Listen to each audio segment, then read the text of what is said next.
আর এখানে যারা যাই আসছে আমার কাছের মানুষ, আমার ক্লোজ মানুষ। আমি যখন জিরো ছিলাম তখন থেকে তাদের সাথে আমার সম্পর্ক, আর এখন আমাকে মানুষ মোটামুটি চিনে আলহামদুলিল্লাহ।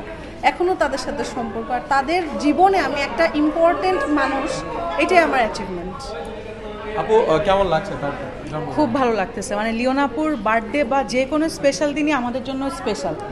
আর ওর সাথে আমাদের প্রফেশনালিজমের জায়গা থেকে যদি বলি, যতটা না আমাদের সম্পর্ক, আমরা পার্সোনালি অনেক বেশি রিলেটেড।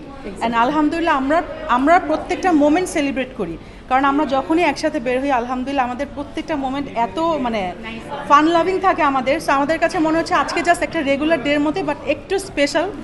লিওনা আপু, তোমার কেমন লাগতেছে? আমরা সবাই যে আসছি সেটা বলো। হয়ে যাচ্ছে, আমি সিরিয়াসলি মানে ও চিটাগং থেকে আসছে, ও আমাকে এত বড় একটা সারপ্রাইজ দিছে। ট্রাস্ট মি গাইস, বাংলাদেশের অনেক বড় সেলিব্রিটি আসলেও এতটা খুশি হতো না যেটা আমার বোন আসাতে আমি সবচেয়ে বেশি খুশি, টু বি অনেস্ট। যেটা বিকজ অফ মানে ওরা আমার জন্য অনেক অনেক বেশি ম্যাটার করে আমার লাইফে। এবং এই 21 তারিখের প্ল্যানটার জন্য আমরা আমাদের অনেক ফ্যামিলি প্ল্যান পর্যন্ত স্কিপ করে জাস্ট 21 তারিখে we have to B here.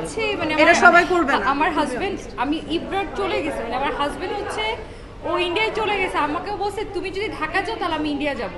আমি বলছি না, আমি তো ঢাকায় যাবো লিওনাপুর বার্থডেতে, তুমি এখানে ইন্ডিয়া কি ফ্রান্সে যেতে চাও? তুমি যেতে পারো। আমাকে বলছে যে ও অ্যাটেন্ড করতে পারবে না। আমি এত বেশি ব্যস্ত ছিলাম লাস্ট কিছুদিন, আমার ওর এই ইভেন্টের জন্য জাস্ট আমি একটা দিন সময় পাইছি। আমি কালকে আসছি, আজকে আবার কালকে সকালে আমি চলে যাব। So just because of her, because if she মানে ওর যদি কিছু ইম্পর্টেন্ট অকেশন থাকে অ্যান্ড আমরা ওখানে থাকবো না, ইটস নট পসিবল। আমাদের উই হ্যাভ টু, মানে ওর সারাউন্ডিং এ যে আমরা না, এটা আমরাই মেনে নিতে পারবো। কারণ ছোট ছোট রিজনও আমরা যখনই লিওনা আপুকে নক করি, কল করি, কষ্ট হলেও আসে।